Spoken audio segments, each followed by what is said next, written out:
Okay, so I'm going to read a little short chapter from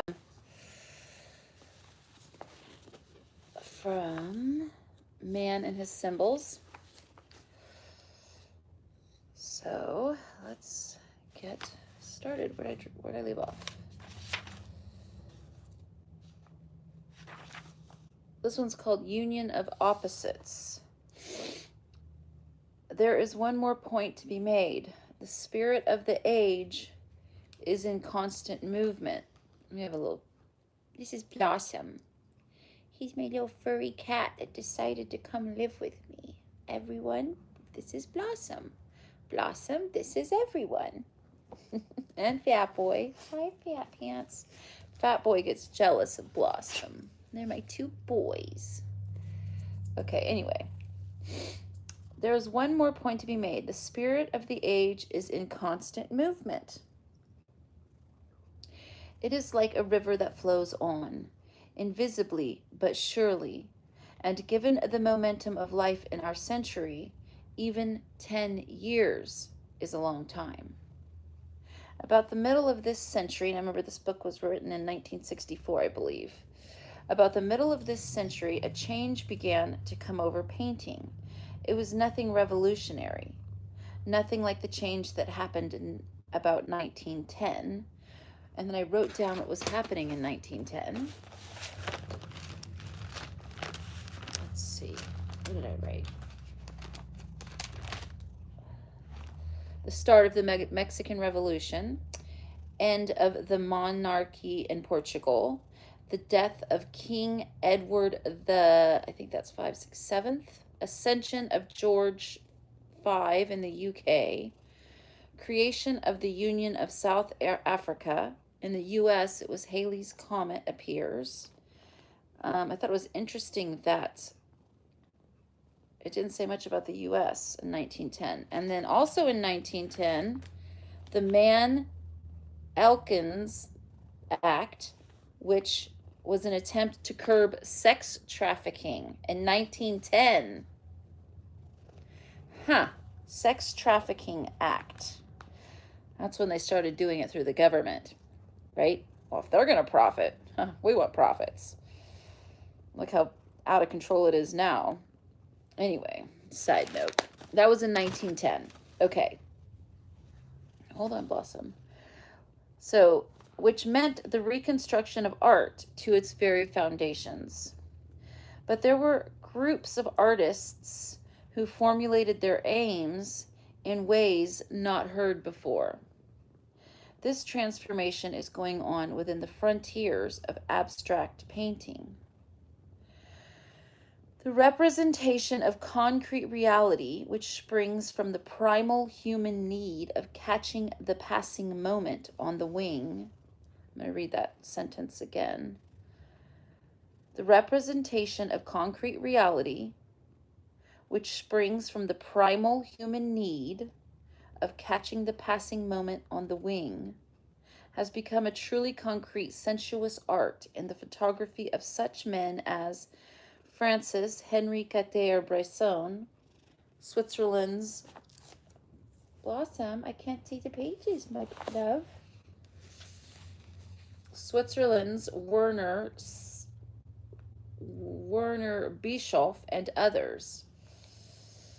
We can therefore understand why artists continued on their own way of inwardness and imagination. For a good many of the young artists, however, abstract art, as it had been practiced for many years, offered no adventure,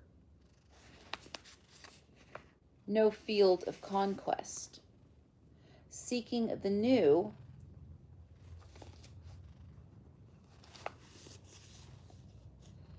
they found it in what lay nearest, yet had been lost, in nature and man.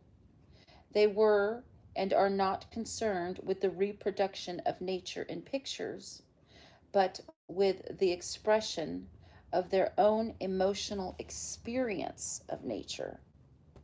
The French painter Alfred Manassier defined the aims of his art in these words: what we have to reconquer is the weight of lost reality. We must make for ourselves a new heart, a new spirit, a new soul in the measure of man. The painter's true reality lies neither in abstraction nor in realism, but in the reconquest of his weight as a human being.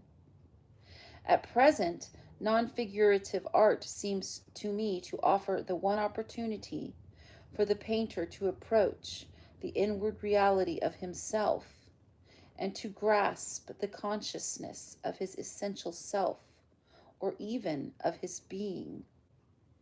It is only by the reconquest of his position, I believe, that the painter will be able, in the time to come, to return slowly to himself, to rediscover his own weight, and so to strengthen it, that it can even reach the outward reality of the world. Jean Bassain speaks in similar terms. It is a great temptation for the painter of today to paint the pure rhythm of his feeling, the most secret pulse of his heart, instead of embodying it in concrete form. That, however, leads only to a desiccated mathematics. So I had to look up desiccated. And it means lacking vitality or interest. It leads only to a desiccated mathematics, or a kind of abstract expressionism, which ends in monotony and a progressive impoverishment of form. But a form that can reconcile man with his word is an art of communion, by which man at any moment can recognize his own unformed countenance in the world. And I had to look up countenance too, which means a person's face or facial expression. Support, admit as acceptable or possible. So let's read that again. But a form that can reconcile man with his word is an art of communion, by which man at any moment can recognize his own unformed countenance in the world. What in fact artists now have at heart is a conscious reunion of their own inward reality and the reality of the world or of nature, or in the last resort, a new union body and soul, matter and spirit. That is their way to the reconquest of their weight as human beings.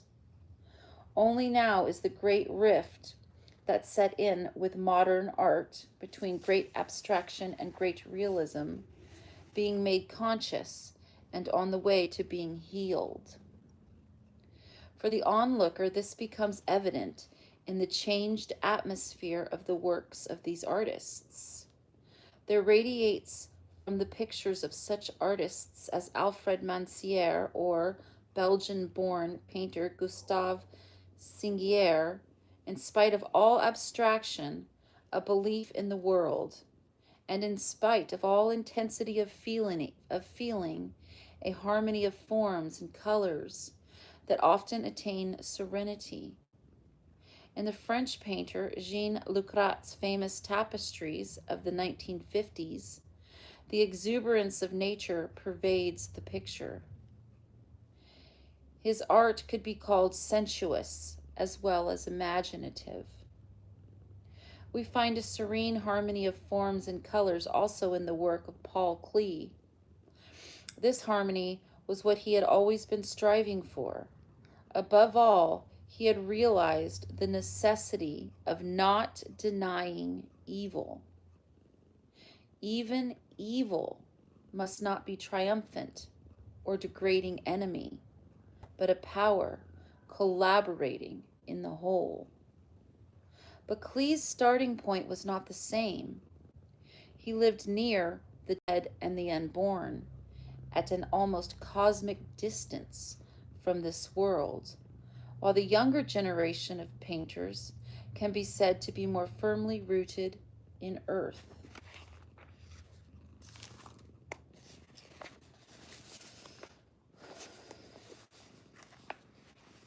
An important point to notice is that modern painting, just when it had advanced far enough to discern the union of opposites, had taken up religious themes. The metaphysical void seems to have been overcome, and the utterly unexpected has happened. The church has become patron of the modern art. And I made a little side note, just a thought that I had to myself, is that because profit is involved. Is it about the art or is it about the profit? Just a thought. I don't have an answer to it. Let's see here. The church has become a patron of modern art. We need only mention here All Saints at Basel, with windows by Alfred Monsier, Assay Church with pictures by a large number of modern artists, the Matisse Chapel at Venice, and the Church of Audincourt, which has works by Jean Bazin and French artist Ferdinand Lager. The admission of modern art to the church means more than an act of broad-mindedness on the part of its patrons. It is symbolic of the fact that the part played by modern art in relation to Christianity is changing. It's interesting to ask why. The compensatory function of the old Hermetic movements. Blossom, you gonna block the whole camera? The compensatory function of the old Hermetic movements has made way for the possibility of collaboration. In discussing the animal symbols of Christ, it was pointed out that the light and chthonic spirits, now remember chthonic is like from the underworld, the chthonic spirits belonged to each other. It seems as if the moment had come today when a new stage and solution of this millennial problem might be reached. What the future will yield, we cannot know. Oh no, you cannot know. Whether the bridging of the opposites will give positive results, or whether the way will lead through yet more unimaginable catastrophes. There is too much anxiety and too much dread at the work in the world, and this is still the predominant factor in art and society. Above all, there is still too much unwillingness on the part of the individual to apply himself. I'm going to read that line again. There is too much anxiety and too much dread at work in the world, and there is still the predominant factor in art and society. Above all, there is still too much unwillingness on the part of the individual to apply himself and his life. The conclusions that can be drawn from art, although he might be ready to accept them in art. The artist can often express many things unconsciously and without awakening hostility. That's why art is important. It's true. Let's see.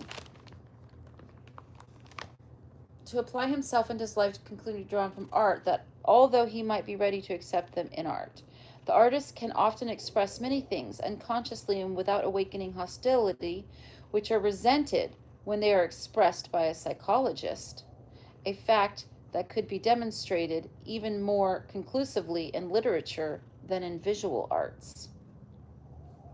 Confronted by the statements of the psychologist, the individual feels directly challenged. But what the artist has to say, particularly in our own century, usually remains in an impersonal sphere. And yet, it seems important that the suggestion of a more whole and therefore more human form of expression should have become visible in our time. It is a glimmer of hope, symbolized for me at the time of writing, 1961. How many years is that? We're now in I'm going to do just a quick math. We're now in 2025. Subtract 1961, 25, subtract 1961. That's, shit, 3. Oh God, I have to carry. Ah! This is hard. I haven't done math in so long. Hold on. 25, subtract 1961. Okay. 5 subtract 1 is 4. 2 subtract 6, can't do it. There's a 0, 2, 1, 10, 9, oh God, 12, 6, 64 years ago. Hope my math is correct. That sounds accurate. 64 years ago.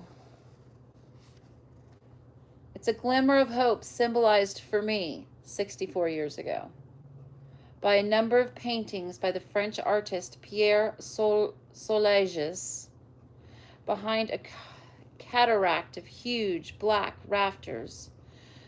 There glimmers a clear, pure blue or radiant yellow. Light is dawning behind the darkness. I guess that's a constant, huh? I think that is a constant. Light is dawning behind the darkness. So that's the reading for today. Say bye to Blossie. Look how fat Blossie got. Oh.